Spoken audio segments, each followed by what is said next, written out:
Assalamualaikum warahmatullahi wabarakatuh. Selamat malam semuanya. Perkenalkan, nama saya Gede Indra Nugraha. Nah, pada kesempatan kali ini saya akan menjelaskan pada kali ini bukan tutorial, tapi saya kali ini akan menjelaskan mengenai eksplorasi technical settings. Nah, ada apa aja sih sama di technical settings itu? Jadi pertama, pada tutorial kali ini kita akan mengeksplorasi bagian yang dapat diakses dengan pengaktifan developer mode, yaitu technical setting.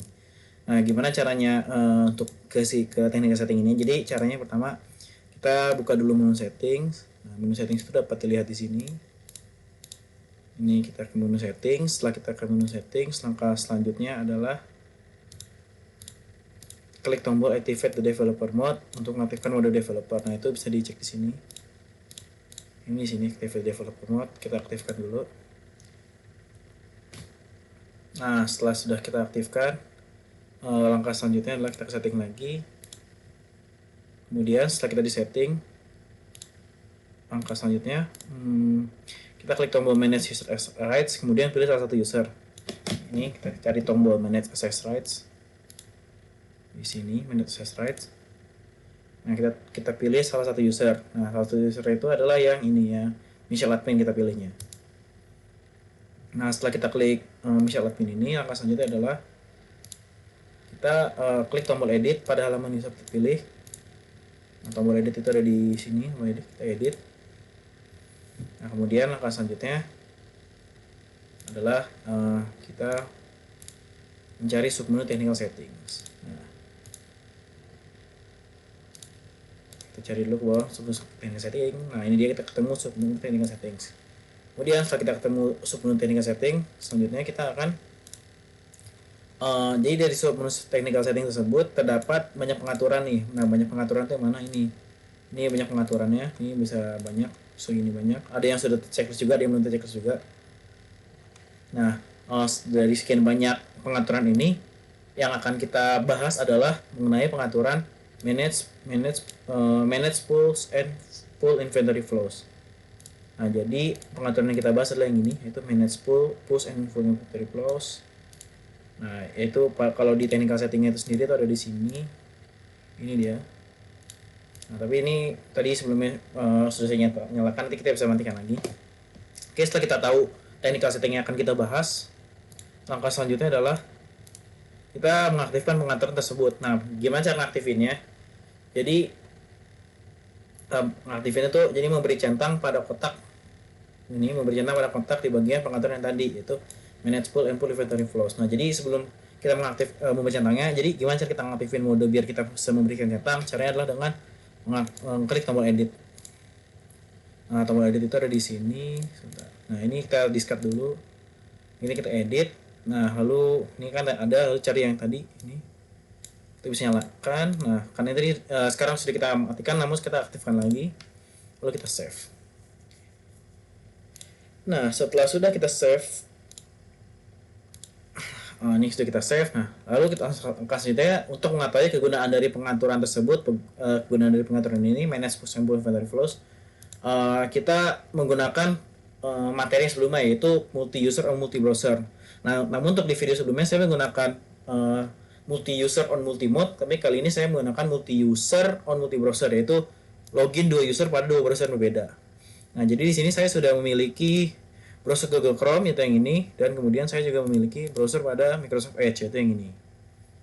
Nah, tentunya di dua browser ini saya sudah melakukan login dengan dua user berbeda. Dapat dilihat di Google Chrome, usernya adalah Michelle admin yang memiliki akses pada manage push and pull inventory flows. Nah, sementara pada pada browser satu lagi, yaitu pada Microsoft Edge, saya memiliki login sebagai sales department, yang dimana sales department itu belum mempunyai akses terhadap pengaturan manage push and pull inventory flows. Nah, bagaimana kita bisa lihat di sini. Sini kita lihat sales department. Kita lihat lagi. Nah, ternyata dia belum punya manage push and pull inventory flows. Jadi oke. Kita kembali lagi ke user admin di sini. Nah, oke. Langkah selanjutnya setelah kita sudah login dua user pada dua browser berbeda, dan tentunya pada masing-masing user itu aksesnya berbeda pada pengaturan manage push and flow inventory flows, kita langsung ke langkah selanjutnya. Nah, langkah selanjutnya ini, nah Oke, jadi saya pertama kan memperlihatkan dulu perbedaannya ada di mana. Oke, jadi pertama kita lihat di yang kita login sebagai sales department. Nah, pertama kita ke menu inventory, lalu kita ke configuration. Kita lihat dulu submenu yang terbuka dari tab configuration itu setting, warehouse management, bla bla bla. Ingat di sini di warehouse management dia hanya ada dua submenu, yaitu warehouse dan operation type. Sementara itu sekarang kita lihat di Google Chrome, yaitu yang usernya misal admin. Kita ke inventory. Nah, setelah dari inventory kita ke ini configuration. Nah, kita lihat di sini ada dua tambahan, yaitu rules and routes. Nah, jadi berdasarkan observasi yang kita lakukan pada dua browser menggunakan dua akun berbeda, perbedaan terletak pada submenu yang ada di warehouse management. Nah, yang dimana pada browser yang menggunakan sales department tanpa centang pada pengaturan manage push and pull inventory flows, dia tidak memiliki submenu routes and rules. Sementara itu pada browser yang menggunakan memiliki akses pada pengaturan manage push and pull inventory flows, dia memiliki dua submenu tambahan, yaitu rules and routes. Oke. Nah, jadi apa kesimpulannya? Nah, jadi kesimpulannya itu perbedaannya itu ada dua, yaitu pada ini rules and routes.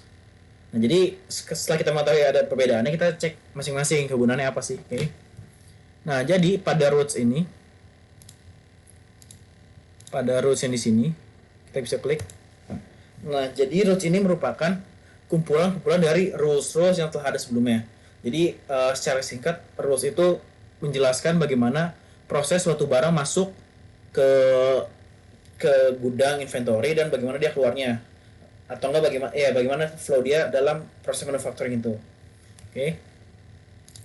Dapat lihat juga di sini seperti tadi saya jelaskan, merupakan perintah diri dari kumpulan rules yang digunakan untuk mengelola pergerakan barang pada gudang dalam proses manufacturing. Kemudian atau enggak dalam yang lebih umumnya, rules itu berisikan untuk menunjukkan perjalanan yang harus ditempuh oleh suatu barang ketika ingin mencapai suatu target.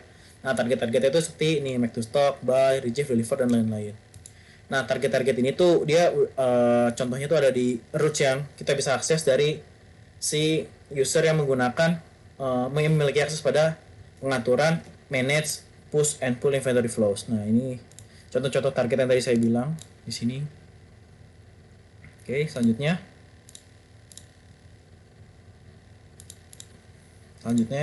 nah, pada menu sendiri kita bisa membuat routes baru yang harus diisi dengan beberapa rules.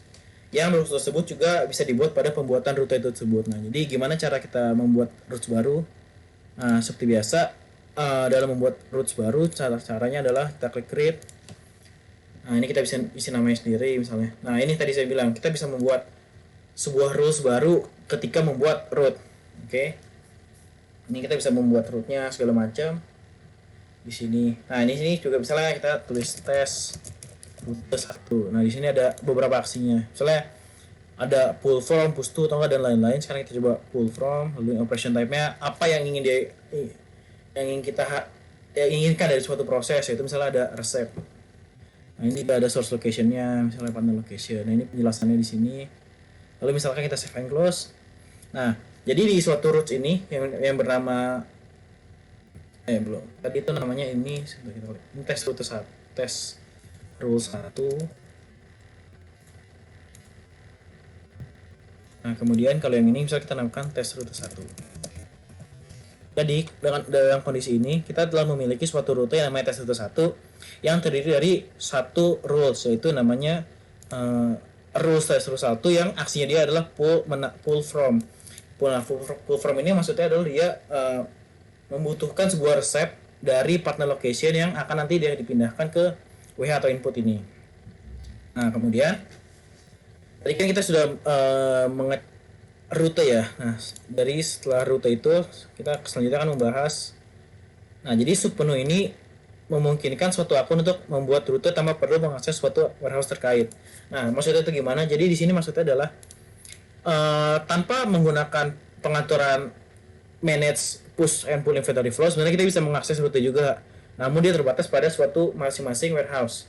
Nih, misalnya kita klik your company. Nah, ini kita bisa lihat nih rute-rute yang dimiliki oleh company tersebut. Lihat ini ada 4, lalu kita cek yang lain apakah sama juga. Nah ini ada 4 tapi nama company-nya beda. Nah di sana, oke. Kita lihat Chicago Warehouse, pasti namanya juga Chicago Warehouse.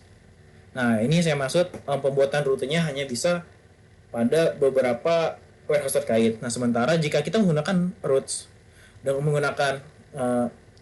menggunakan akses pada pengaturan manage push and pull inventory flows, kita bisa melihat seluruh rute secara keseluruhan. Nah di sini ini ada rute-rute baru yang sebenarnya kita buat tanpa perlu akses warehouse-nya. Dan di sini juga kita bisa sebenarnya bisa mengalokasikan suatu rute yang kita buat tanpa mengakses warehouse-nya dengan ini.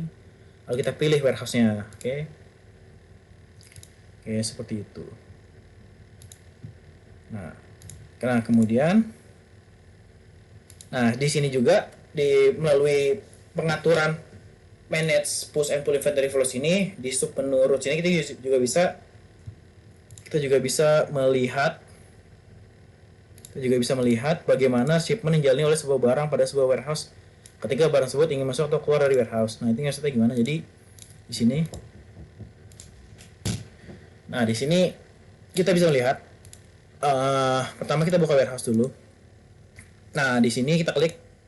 Nah, di sini ada shipment nih. Shipment itu jadi jika ada suatu barang yang masuk, rutenya itu seperti apa. Nah, di sini tuh jelasin rutenya. Jadi pertama dia menerima goods input, quality, dan stock. Nah, itu emangnya ada di rute. Nah, itu ada di rute nih. Receive in 3 steps, input, quality, stock. Nah, itu rutenya atau di sini. Nah, kemudian yang di sininya juga ada di outgoing itu goods, pack, send, dan deliver kan. Nah, ini kita lihat apakah ada, dan ada juga ternyata pick, pack, and deliver gitu. Oke, next. Nah, kemudian sekarang kita beralih ke rules. Nah, rules itu sendiri apa? Rules itu rangkaian kegiatan dari suatu tempat di gudang inventory yang akan menunjang berjalannya suatu rute. Nah, ketika membuat rules pada menu rules, kita dapat langsung mengalokasikan rules tersebut ke suatu route yang telah dibuat sebelumnya.